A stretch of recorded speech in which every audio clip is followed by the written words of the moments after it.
Buenas tardes, señores. Hoy viernes, qué pronto salta de un viernes a otro. Yo estoy asombrado. Yo no sé si es que yo me he puesto tan viejo como que se me va más rápido el tiempo. No, pero tú y yo somos más o menos No. igual en cuanto a la premura del tiempo, Aunque nos llevemos unos añitos, ¿verdad? Yo te llevo a ti como 3 generaciones y media. Son las ocupaciones hacen que el tiempo rinda poco y como uno viene a ver, ya es viernes otra vez. Señores, muchas gracias por acompañarnos en la hora de consuelo. Estamos aquí en la hora de consuelo. Vamos a hablar ya, no tengo que decirle que ando con esta estrella del firmamento. Tengo aquí otra estrella del firmamento.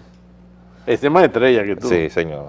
La señora esposa de Juan Miguel. La estoy convenciendo de que venga a acompañarnos aquí a algún que otro programa. Porque una mujer preparada, buena moza, con buena figura, que sabe hablar, que es una estrella de verdad. Y entonces tanta gente aquí que viene en la televisión, yo no debía decir esto que voy a decir, pero voy a decir, tanta gente que viene aquí a la televisión que no saben ni hablar, a hablar tonterías y a decir cosas maldichas y demás. Entonces que tengamos aquí en el país gente como ella, y que no la aprovechemos en la televisión para educar y enseñar a la gente muchas cosas. Es una cosa que no tiene.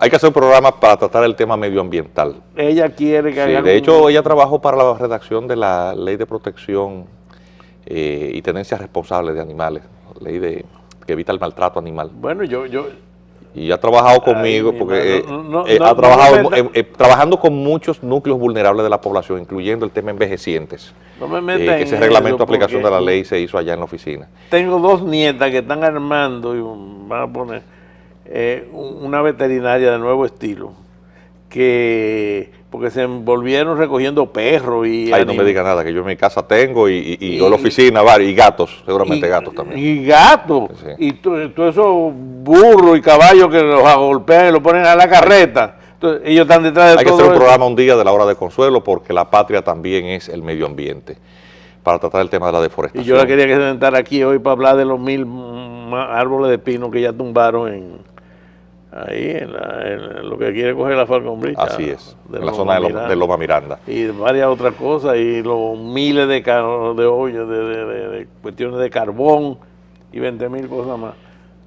Vamos a tratar ese tema. Vamos a ver si el viernes que viene. El viernes que viene, si Dios quiere. Señores, la hora de consuelo hoy, que como todos los viernes, doña Consuelo Despradel, muy amablemente, le permite al Comité Dominicano para la Solidaridad Internacional con Haití, el doctor Armando Armenteros y quien les habla, Juan Miguel Castillo Pantaleón, pues siempre venimos a tratar temas que tienen que ver con la preocupación, dicen las encuestas, del 93% de la población en relación con la problemática haitiana.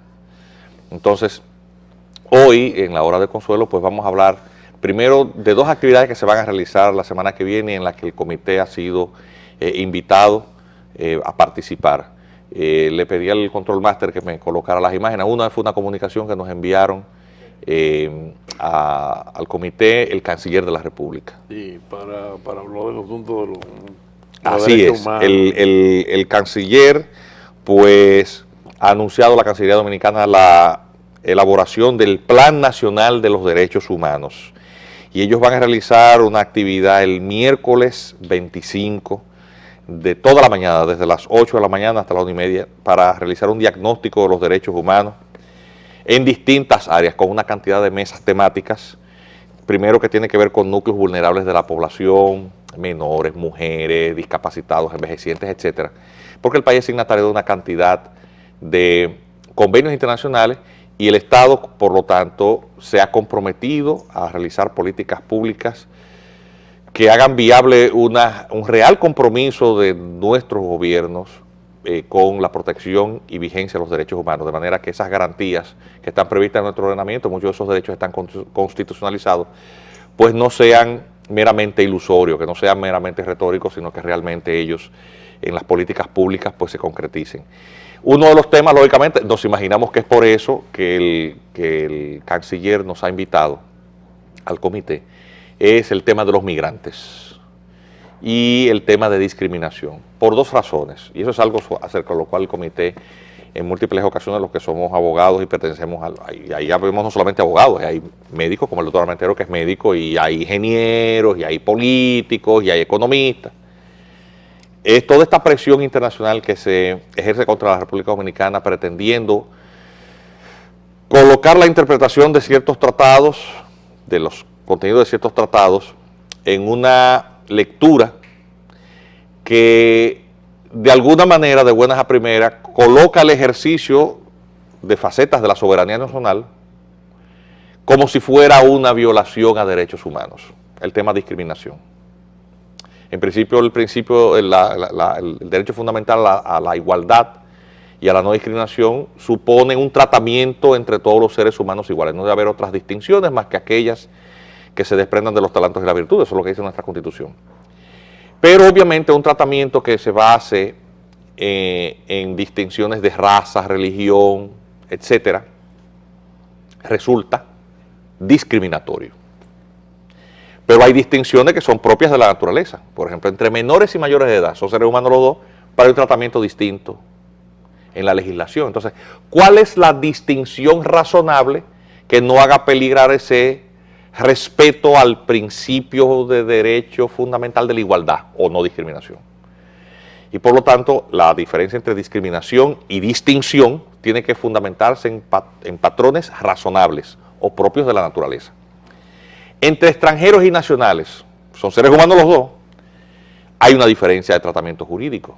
A uno le están vedados los derechos políticos que el otro puede ejercer eligiendo, por ejemplo, las autoridades de su país, sus representantes, o ser elegido para posiciones de representación política. La distinción entre extranjeros y nacionales es discriminatoria. La respuesta es no.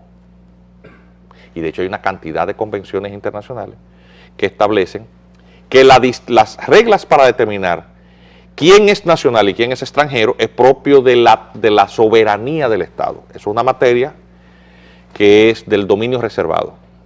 Bien, cuando la República Dominicana ha aplicado esta política de declaración e identificación de quiénes son sus nacionales y obviamente no permitir a los extranjeros que nacen o alegan haber nacido en la República Dominicana que sean declarados como dominicanos, el Estado dominicano discrimina. Esa es la gran pregunta. Bueno, pues estas jurisdicciones regionales, que son las que velan por la vigencia de los derechos humanos, Armando, ¿qué es lo que han hecho?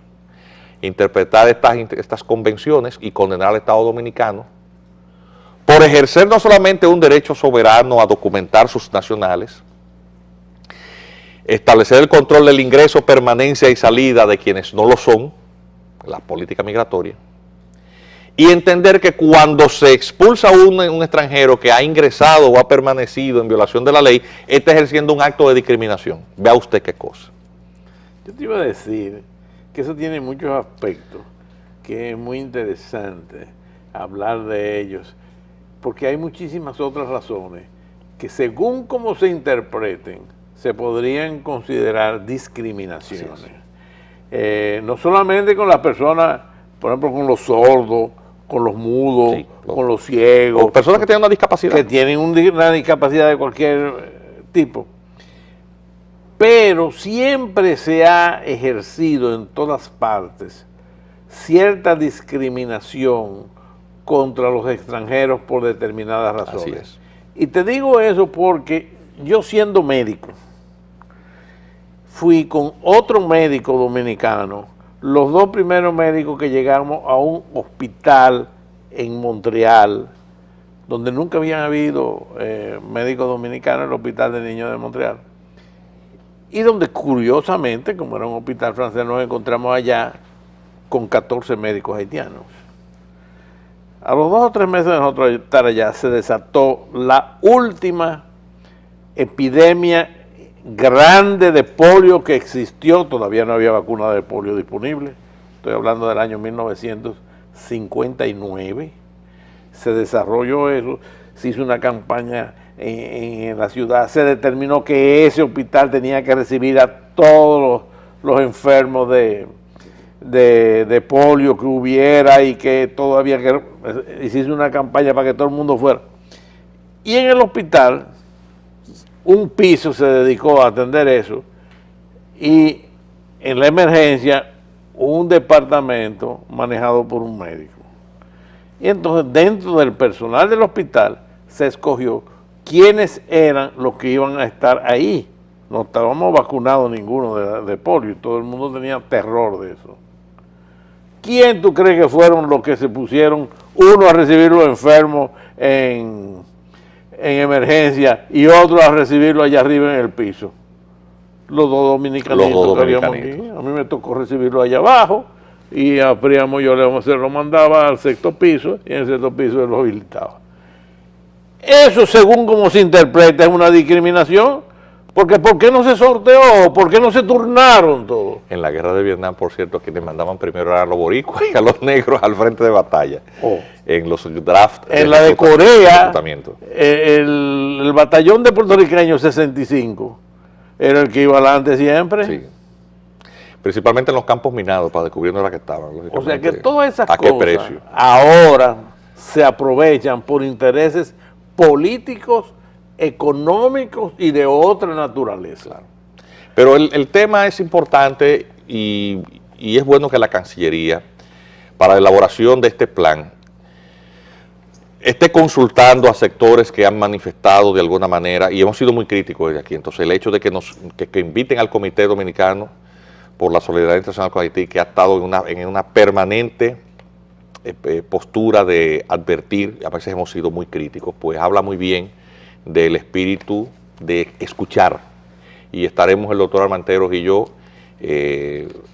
pues asistiendo a este evento, principalmente porque, y es algo que no lo dice la comunicación que nos dirigieran, pero en el despacho de prensa, en la nota de prensa sí sale, se anuncia que el Estado dará una respuesta de Estado, el gobierno dará una respuesta de Estado al escenario planteado por aquella decisión de la Corte Interamericana de Derechos Humanos que condenó República Dominicana por supuestamente ejercer políticas racistas, xenófobas y en suma discriminatorias contra la población migrante por no documentarla como dominicana.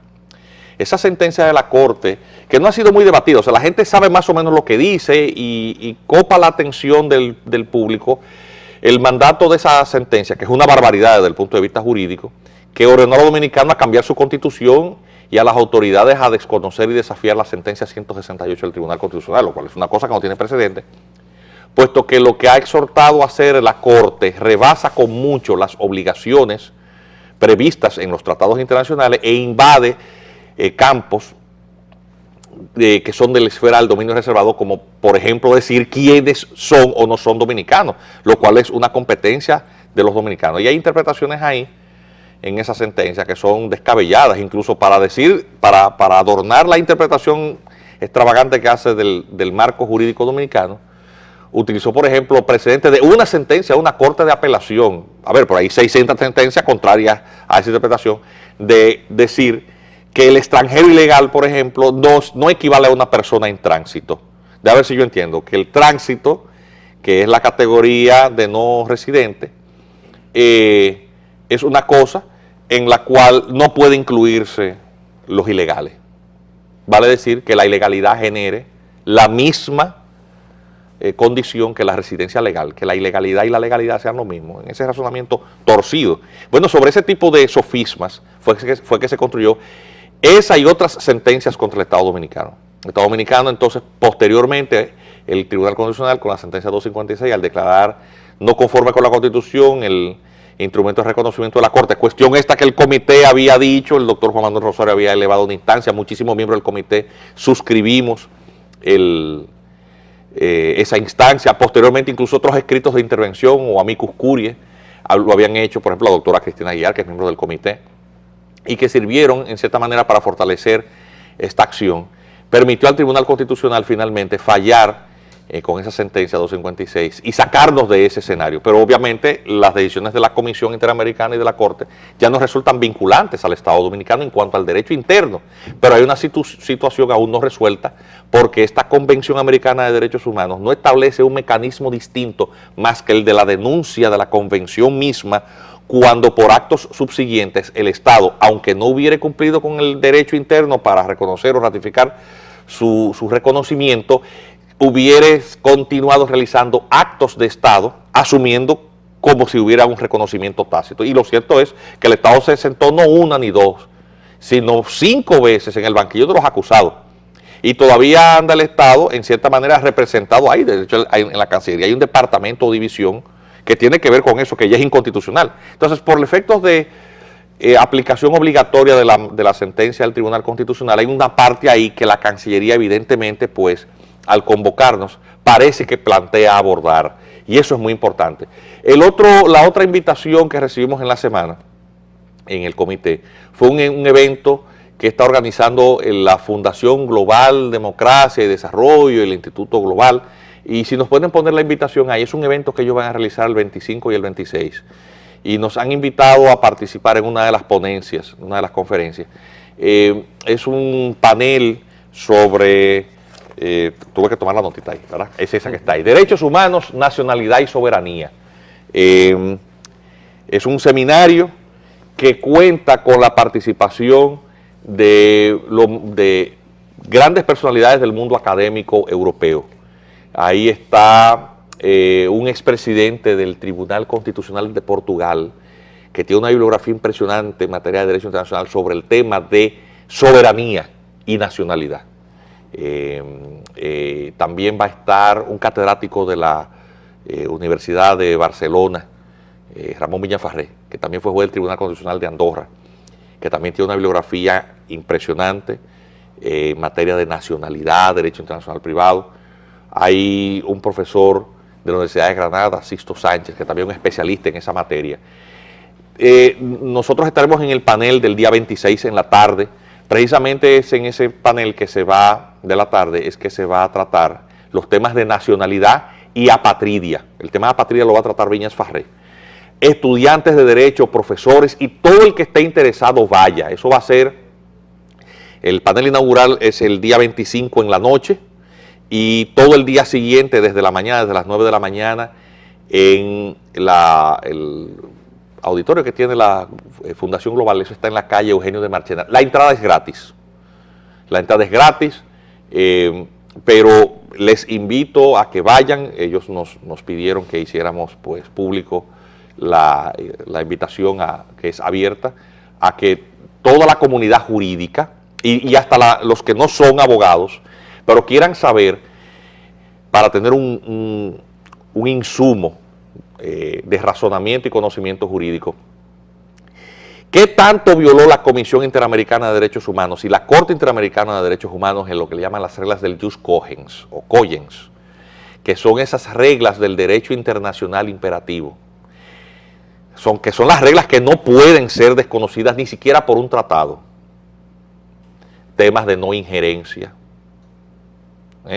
principio de autodeterminación, temas de nacionalidad, que le corresponde a los estados determinar quiénes son sus nacionales, temas de tratamiento de los extranjeros, cuáles son los límites de los derechos humanos, cuáles son las reglas de los derechos de los tratados en la que la Corte Interamericana de Derechos Humanos invadió. Entonces eso es un tema importantísimo. La invitación es abierta, les repito, vayan, porque República Dominicana tiene eso como un área importantísima para librar las batallas de la autodeterminación, que son jurídicas. Ya nosotros no peleamos nuestra independencia en las trincheras con un fusil ni con un machete, como hicieron nuestros padres fundadores. Ahora es en los tribunales internacionales, en las mesas de los foros internacionales, regionales o multilaterales como en la ONU, ¿verdad?, donde se determina si República Dominicana, cuando aplica su regla de soberanía, se convierte en un estado fascista o racista o nazista, y todos estos istas con las que malos dominicanos acusan. Sí, nos autoflagelamos. Sí. Bueno, siempre hay una razón económica detrás. Claro. Que es muy evidente. Incluso déjame decirte algo que yo quería decir desde el principio y ahora que yo quiero felicitar a esta emisora en particular por los editoriales que ha estado emitiendo en las últimas semanas. No solamente están muy bien hechos, muy bien escritos y hasta muy bien leídos, sino que han tocado y han dicho una serie de verdades que pocas veces se habían oído juntas.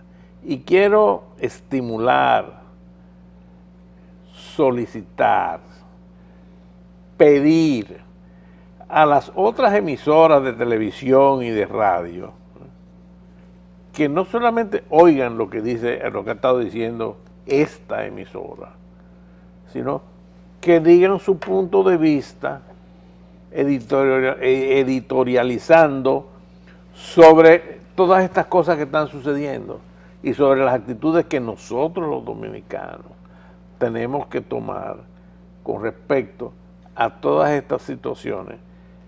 Porque fíjense que cuando aparece cualquier cosa, aunque sea la mosca que se nos ha metido por ahí, la mosca del Mediterráneo, y que en un pequeñísimo territorio dominicano de 20 kilómetros cuadrados parece ser que existe, y cuya denuncia hicimos nosotros, ya han salido muchísimas voces y muchísima gente loca por hacernos daño, perjudicando las exportaciones. Y de paso quiero aprovechar para pedirle a todas las personas que oyen este programa que lleven a sus hijos y vayan a la feria ganadera que se está celebrando en el país ahora. Porque la exhibición que hay ahí de productos dominicanos, frutos, vegetales chinos, vegetales tradicionales, etcétera, son un verdadero espectáculo. Que lleven a sus hijos para que sus hijos se entusiasmen. Y en un país como este, donde hay cerca de 3.000 médicos que no encuentran ni siquiera la manera de hacer especialidades y hacer residencias y demás, el porvenir de este país es agrícola, señores. Todo eso, si esos 3.000 que están ahí hubiesen empleado su conocimiento, su tiempo y su dinero para prepararse en todos esos renglones, otro gallo cantaría aquí. Y más ahora que están surgiendo nuevos mercados, que los rusos están interesados en comprar todo lo que no nos quieran comprar los norteamericanos, que después que nos lo compren, van a ver lo bueno que son los productos dominicanos. Y entonces vamos a establecernos en una escala. Yo tengo un amigo que se ha puesto a preparar una bebida criolla, guavaveri, y llegó hasta Rusia, y cuando esa gente lo probaron, bueno, él tuvo que venir aquí con el rabo entre las piernas, porque lo primero que le pidieron fue que de determinado tipo le mandara 2 furgones toda la semana. Así que no tengo que... Y no tenía capacidad de producción para eso. Pero lo importante es que estas iniciativas que están teniendo lugar, en el caso de la Cancillería, en el caso, de esta fundación y de este instituto que está muy vinculado a la persona del expresidente Fernández, aunque desde un sector del gobierno y parece contraponerse en los intereses en relación con otro sector dentro del propio partido de gobierno, el hecho de que ambos sectores tengan preocupaciones compartidas acerca de la problemática del futuro de las relaciones con Haití, los desafíos que planteará la terminación, eso es otro detalle importantísimo, la terminación del último de los plazos en esta reforma migratoria excesivamente generosa, porque el Estado Dominicano, incluso a contrapelo de su propio ordenamiento interno, votó leyes, y lo decimos con conocimiento pleno, porque el comité demandó la inconstitucionalidad de algunas de esas normativas, violando la Constitución algunas de ellas. Pretendió abrir los libros de actas del Estado Civil para que gente se autodeclarara con una simple acta notarial. Esa es la realidad. Con un decreto, el 250-14, estableció eso. Eso no fue fallado por el Tribunal Constitucional y venció el plazo.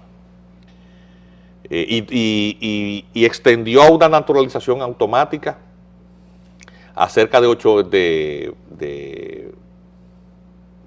eran aproximadamente 13.000, 14.000 personas de nacionalidad haitiana que estaban asentadas irregularmente en los libros de acta del Estado Civil. Los dominicanizaron por decreto, que la dominicanidad no es solamente tener un papel que diga que usted es dominicano. La dominicanidad tampoco es un abrigo, una chaqueta que usted se pone. La dominicanidad es un sentimiento. En los países en donde la nacionalidad se concede graciosamente, sin atender a esa necesaria inserción, a esa integración a los valores de la sociedad en la que usted va a vivir, usted tiene una fragmentación de la identidad.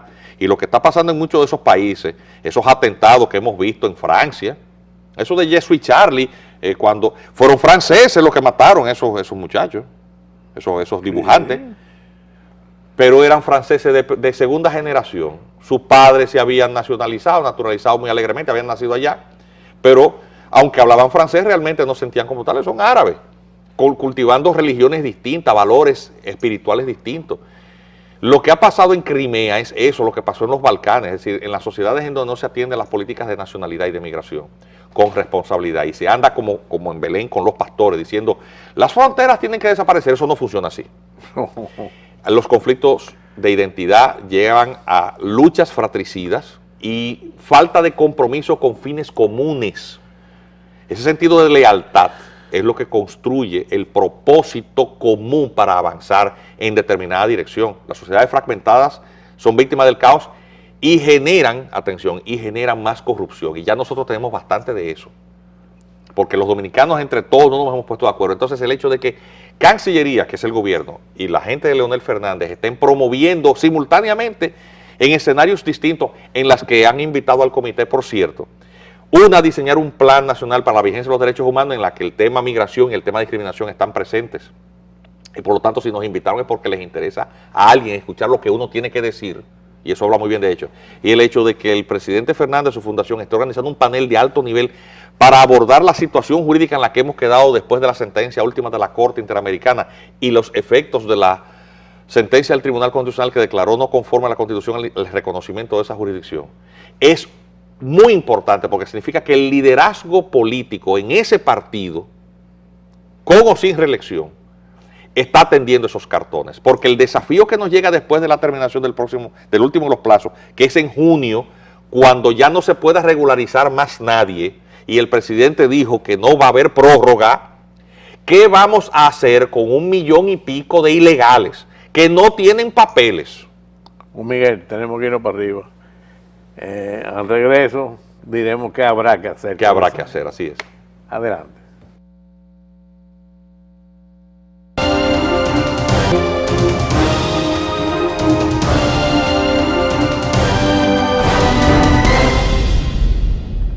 Señores, aquí estamos de regreso. Ustedes saben de lo que estábamos hablando. Pero además vamos a poner ahora el teléfono en la pantalla por si alguien quiere llamar a decirnos algo, a preguntar algo, a decirnos que el programa no sirve para nada o que el programa es muy bueno, lo cual se lo agradecemos. Así que ahí ya lo saben. Síguenos. Pues en el segmento anterior habíamos pues planteado la importancia de que las élites políticas coloquen ya era hora, sí, ya era hora. Que sintonizaran, que se pusieran en la frecuencia que es. Porque si atendemos las cifras estadísticas de estas mediciones que hacen y se publican en medios de comunicación que aparentemente son quienes las patrocinan, aunque si hay otros patrocinadores ocultos, se pueden presentir, pero no hay evidencia de eso, porque algunas dan unas cifras fabulosas de gente que de buenas a primeras tiene unos porcentajes de popularidad que uno nunca había visto, ¿verdad?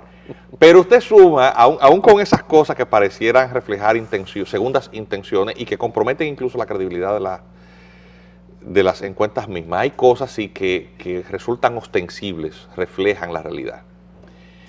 Nosotros una vez le dijimos al presidente, a nuestro actual presidente, que con el tema haitiano, más del 80-90% de la población estaba identificado y que había un apoyo considerable a la sentencia 168. El presidente, que tenía un entorno que evidentemente no le decía las cosas, porque los presidentes viven en una burbuja, aunque va a los sitios, pero el presidente no es un supermercado, ni a un colmado. Siempre hay un anillo rodeándolo. Deberían de ir. Sí, bueno, pero que resulta muy difícil porque se pasan el día entero trabajando en palacios, la gente además va a los presidentes a pedirle cosas. a la gente cree que eso es un buen trabajo, eso es uno de los peores trabajos que hay. Esa dermatitis que tiene el presidente por el estrés. Entonces imagina el día entero, usted no tiene vida privada. Si fuera al supermercado, como hacía el presidente de Uruguay, que acaba de terminar. No, claro. No le hubiera salido. Sí, bueno, pero el punto es que las encuestas. No le hubiera salido la dermatitis. Que el 80 o 90% el tiempo nos dio la razón, presidente, si usted nos ve. Pues, así mismo hemos visto también el PRD, Miguel Vargas, que ha hecho unos pronunciamientos de apoyo a la sentencia 168. En el Partido Reformista hemos visto aquí que Antún. Y esos que andan perdidos por ahí, en Belén y con los pastores, haciéndose los graciosos con esa sociedad civil. Pero vamos a oír la gente, porque lo importante es la gente. Tenemos una llamada. Vamos a oírlo. Sí, adelante con la muy buenos días, muy buenas tardes. Quiero felicitarle al señor Pantaleón y a usted, caballero, pero creo que el culpable de todo esto es Danilo Medina, que no ha tenido los pantalones para tomar la decisión. Y sobre los precios, es verdad, todo está caro, esta delincuencia que este gobierno no ha podido hacer. Así pasó con el hospital Darío Contreras, que no han hecho nada todavía. Así la circunvalación, otro pollo más también. Y yo no sé esa popularidad que él tiene, de dónde que la tiene. Muchas gracias, que tengan buenas tardes. Gracias. Bueno, pero de todas maneras, nosotros respetamos, y gracias por su llamada, el criterio y opinión política de cualquiera, porque el comité no tiene bandería política. Aquí nosotros no somos ni de gobierno ni de oposición. En el comité hay gente del Partido de la Liberación Dominicana, don Ramón Andrés Blanco Fernández, fundador del PLD. A muchas actividades va don Euclides Gutiérrez. Sí, y hay muchos que nunca hemos estado en ningún partido. Pero José Miguel Vázquez, que es una figura principalísima del equipo jurídico, es el representante del PRD en la Junta. Sí. Y ahí hemos tenido a Joaquín Ricardo sentado. Y ahí tenemos la gente de Vincho, señor, la gente de Vincho y gente de Hipólito incluso, ahí sentado en el mismo sillón. Porque en el comité nosotros no tenemos preferencias políticas. No le preguntamos a nadie de qué partido es. Ser dominicano. Ni le pedimos dinero tampoco, no hay que tener... No hay que de hecho hay que sacar de la cartera. Exacto, pero no hay que dar una cuota. Entonces, pero lo importante para nosotros es construir el propósito común y que los liderazgos entiendan. Después usted vota por quien usted quiera. Tenemos otra llamada ahí, adelante. Adelante. Buenas tardes. ¿Qué pasó con la llamada? ¿Se cayó? Sí, buena. Adelante. Sí. Oiga, yo le pregunto a ustedes, parece que el presidente parece como que no sabe de usted, porque una persona con la capacidad que tiene usted, era para que usted... Es para que estuviera en algún puesto en su rama ahí en el gobierno. Gracias por el cariño. Pero atención, para nosotros construir nuestro país no tenemos que estar aspirando a cargos. No. Ahora, déjame decir algo en apoyo a ese señor. Usted sabe de lo que yo he hablado varias veces y me he quejado. Porque yo tampoco quiero que me pongan nada. Y Juan Miguel menos. No, pero tú imaginas cerrar mi oficina. Yo le dediqué 11 años a la judicatura. Deja eso. Pero déjeme decirle algo. Yo de lo que sí me he quejado es que los funcionarios principales de este gobierno y de cualquier otro gobierno no debe de ser el que tenga el mérito de ser del comité político, del comité esto, del comité de lo otro, o el que haya dado dinero para que lleguen contribuciones, sino las personas adecuadas para ejercer el cargo para beneficio del país. Pero, ¿sabes una cosa, hermano? Yo voy un poquito más allá. A mí personalmente no me importa que sea del partido, no, o que sea del comité, que sea el mejor, comité político. Ese no es el punto. Es que oigan, con poner el oído en el corazón del pueblo, como dijo un político de esos mismos, es más que suficiente. Por un ejemplo, nosotros tenemos ese tema de la migración como un tema cardinal para definir porque es un eje transversal, por ahí se afecta la salud, la educación, el medio ambiente, el trabajo, el valor del salario, todo pasa por ahí, la soberanía. Llegó un director de migración que de un partido, por cierto, aliado al gobierno, que es José Ricardo Tavera, y ese convoca a un equipo de abogados que estamos todos en el comité, una parte importante de ellos. Señores, ayúdenme. No vamos a decir lo que nosotros a final de cuentas nos pagaron, porque eso sería uno hasta depreciarse en el valor del mercado laboral. Pero ese es el decreto 631.11 que tiene el reglamento de aplicación de la ley. Es decir, uno va a ayudar como quiera, a nosotros no nos importa quién gobierne. Pero y vote, lo que usted tiene que exigirle al candidato por el que usted piensa votar, que se defina con la sentencia 168. Con eso es suficiente para que garanticemos que nos gobierne gente que primero piense en la República Dominicana. No están votando ya. Nos están votando, sí. Pero le agradecemos a todos sí, que nos hayan acompañado hasta ahora. Y ya el lunes que viene, doña Consuelo Despradel estará con todos ustedes en la hora de consuelo. Y vamos a ver si el próximo viernes podemos traer una estrella que la estamos convenciendo de que venga para el próximo viernes. Hablar del medio ambiente. Y a lo mejor logramos que ella la ponga a dirigir el medio ambiente, que lo va a hacer mucho mejor que... Mejor yo no sigo diciendo de eso. Señores, gracias, que tengan un feliz fin de semana.